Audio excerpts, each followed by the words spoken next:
Magandang araw mga kasolo. Ito na nga ang ganap ngayong Friday ng gabi.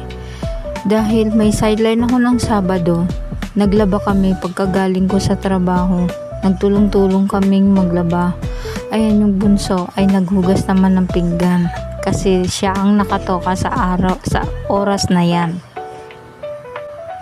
Ayan, hati-hati kami sa pagbabanlaw. Yan yung kalahati, yung anak kong lalaki, at habang nagbabanlaw sila, nagsasampay naman ako. Pagkatapos kong magsampay dyan, sinabay ko naman yung pagluluto. Habang nakasalang yung mga labahin, nagluluto ako. Kailangan makapaglaba ngayon kasi para bukas hindi na sila maglalaba dahil mga tanghali na yan magsigising. Kaya pagkatapos ko dyan magsampay, binasta ko